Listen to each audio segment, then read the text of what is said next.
Tú eliges un gobierno, aquí como ha sucedido, tú sabes que has depositado tu voto a un señor que se llama el presidente Rodríguez Zapatero, que ha sido presidente, que va a gobernar 4 años dentro de 4 años. Pero claro, nadie sabe realmente esos gobiernos democráticos bajo qué presión están trabajando, bajo qué presiones toman sus decisiones políticas. Es decir, nosotros siempre tomamos el reflejo, los que estamos siempre leyendo prensa extranjera, tomamos mucho el reflejo de lo que pasa en Estados Unidos. En Estados Unidos realmente el que menos gobierna es el presidente de Estados Unidos. Hay muchísimos grupos de presión, los think tanks, que tienen grandes poderes, intereses económicos que van fuera de cualquier razón. Es decir, el propio presidente, el propio vicepresidente de los Estados Unidos, Dick Cheney, que formaba parte de Skull and Bones, forma parte del grupo Skull and Bones. Skull and Bones, Calaveras y Huesos, ¿no? Calaveras y Huesos. Que varios presidentes han pertenecido a esa sociedad secreta. Los Bush, y prácticamente toda la cúpula de la CIA desde su fundación, curiosamente. Sí. Es una especie de fraternidad estudiantil de la Universidad de Yale, muy elitista. Se accede directamente por cooptación, es decir, tú no puedes intentar acceder a ellos, son ellos los que te llaman a ti, y te eligen por 2 criterios: tradición familiar, es decir, venir de una de las familias más poderosas que han formado, los Bush son una de ellas, que han formado tradicionalmente parte del grupo, o ser uno de los estudiantes más brillantes de la universidad, y entonces pues estás vinculado a esa sociedad ya para siempre.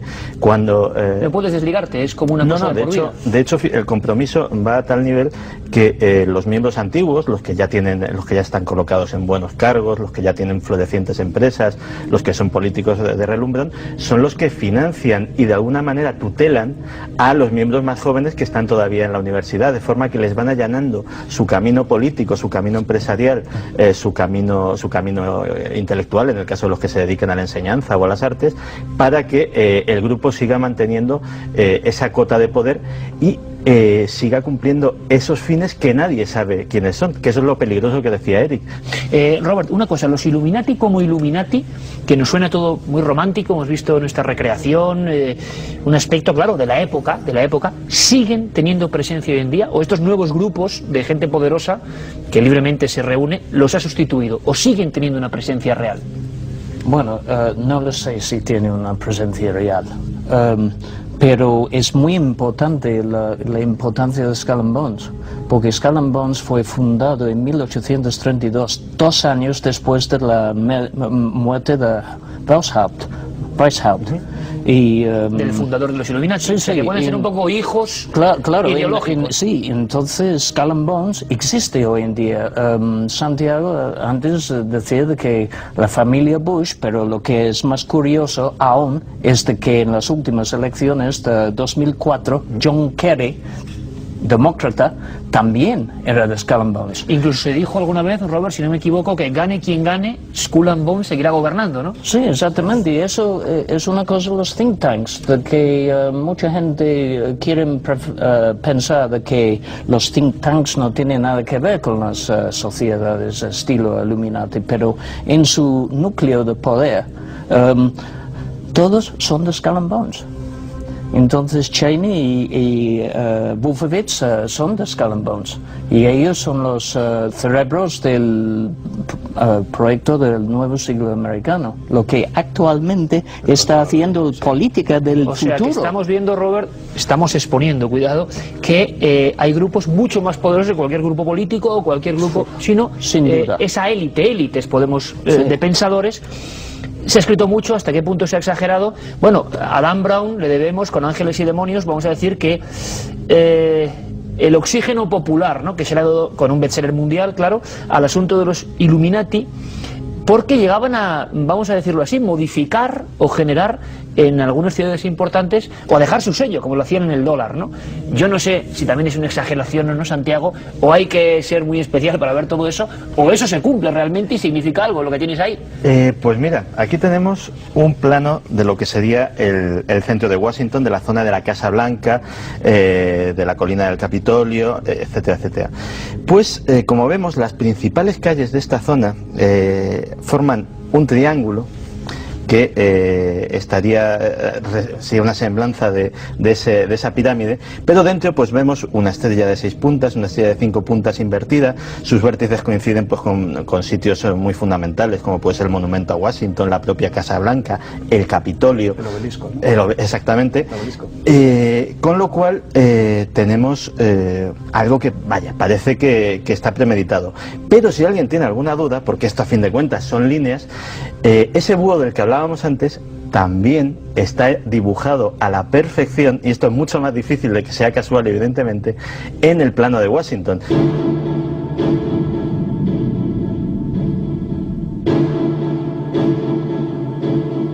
La gran pregunta es si esto no ha ocurrido siempre, es decir, que la gente poderosa se ha reunido al margen de todo para debatir sobre cosas, ¿no? Pero hay una anécdota muy curiosa. Nunca hemos tenido los medios globales.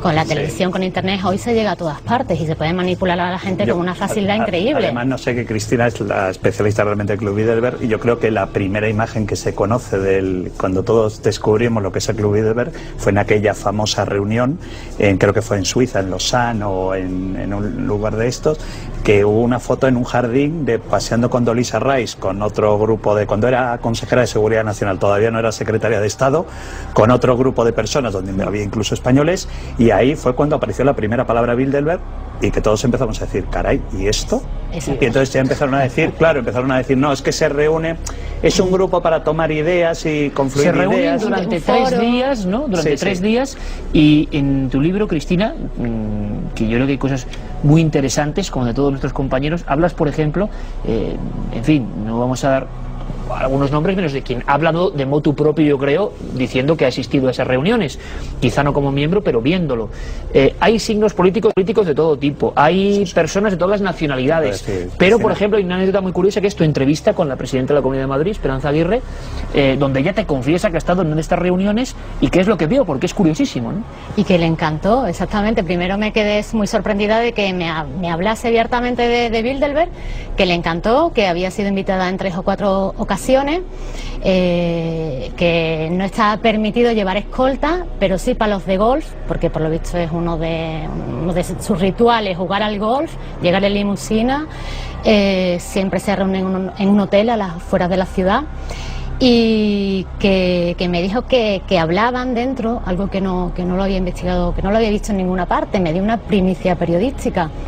Pues que tenían un solo minuto para hablar, esos 120 invitados, al terminar ese minuto se enciende una luz roja y tu tiempo ha terminado. Como el popular programa de nuestros compañeros de la 1, 59 segundos, exactamente igual. Sí, ella incluso hizo bromas con eso, es muy gracioso, como los debates de la tele, como los programas de la tele. Y cuando le pregunté, ya intenté profundizar por los temas que habían tratado, ya me dijo, eso no puedo decírselo, señorita, porque los Bilderbergers son muy discretos.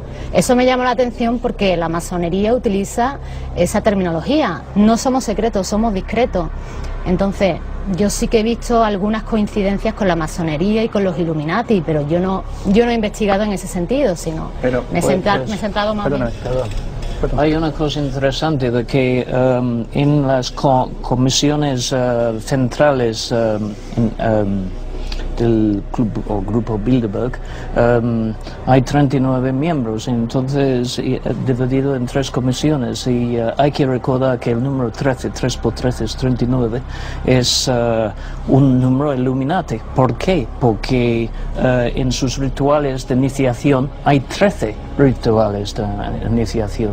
Entonces ya hemos visto en el billete de $1 la importancia del número 13, y ahora otra vez en estos grupos como el Bilderberg, y estoy seguro de que hay otros de que aún no sabemos no se conocen nombre. Y que se conocerán quizá por un accidente, un error, una fotografía. Pero hay una cosa que me gustaría plantear, es decir, y se sabe a lo largo de la historia las relaciones entre la gente poderosa y que domina realmente las cosas. Es natural que se reúnan, que debatan.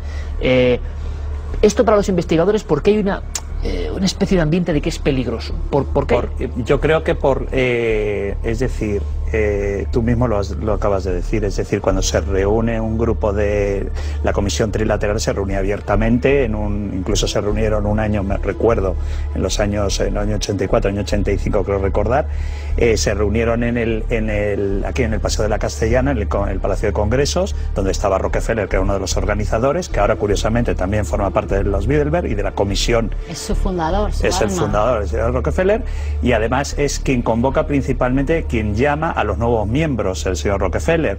Es decir, lo que pasa es que yo creo que el secretismo del grupo Bilderberg es lo que ha dado pie, tú sabes que es como todo lo que es, lo que yo siempre digo, lo que no es sagrado es secreto. ¿Es en el Vaticano? ¿No? Como el Vaticano. Es decir, que si tú abres los archivos y tú dices, pues señores, nuestros miembros son estos, somos un grupo de análisis, y es decir, pues a los periodistas, principalmente los que investigamos, como Cristina, o Santi, o Robert, o yo, que investigamos ese tipo de cosas, decimos, bueno, pues si nos abren tranquilamente los archivos, pues no habrá ningún misterio.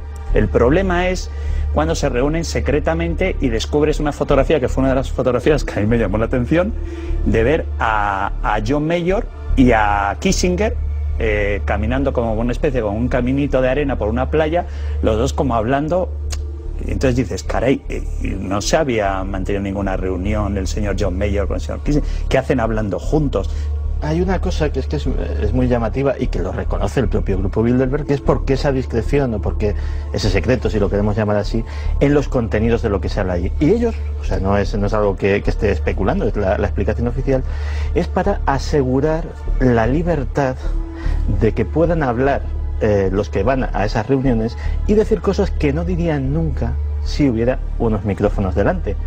Caramba, la reflexión es interesante, o sea que hay cosas que todas esas personas nunca dirían si les oyésemos nosotros y que sí las hablan entre ellos.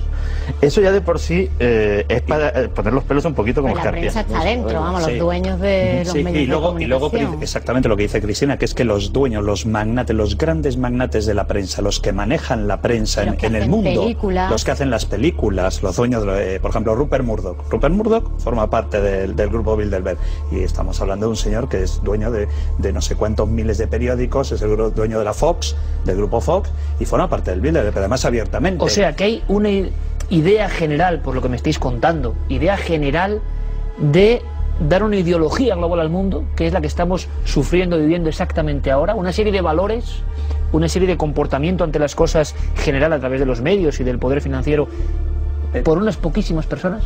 Yo creo, pero eso tenía razón Robert al principio del debate cuando decía que, claro, por ejemplo, y lo sabe también Cristina, que por ejemplo el caso del Bilderberg, hay todo tipo de ideología. Está el señor Tony Blair y está el señor John Major. En España hay políticos del PP y políticos del PSOE. En Estados Unidos hay políticos demócratas y políticos republicanos. Es decir, que yo no creo que sea tanto por la ideología como si el grupo Bilderberg va mucho más allá del tema financiero o del tema, más que por el tema político, creo yo. Se supone que lo que quieren es un único gobierno global en el que a través de la ONU una única OTAN, un único ejército y una única moneda y una única religión. Y por supuesto, dirigido por ellos. Curiosamente eso es lo mismo que querían los Illuminati. 300 libros en el último lustro en España sobre sociedades secretas. El tema está ahí, el tema interesa.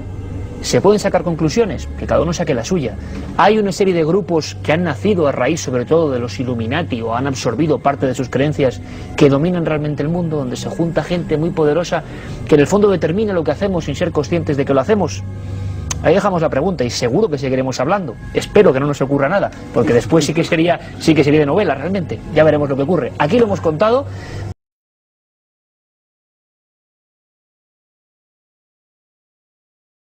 Tiene una fundación globalista, está financiado por Soros. Es de las personas que apoya todo lo que venga a la ONU.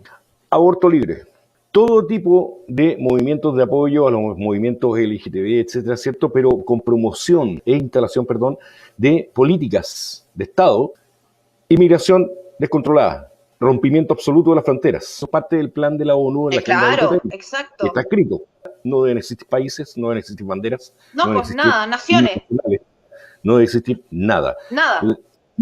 Chile se transforma en una granja productiva para el movimiento global. El fondo a las élites. Claro, pasamos a ser una granja de la... Exacto, esclavitud total.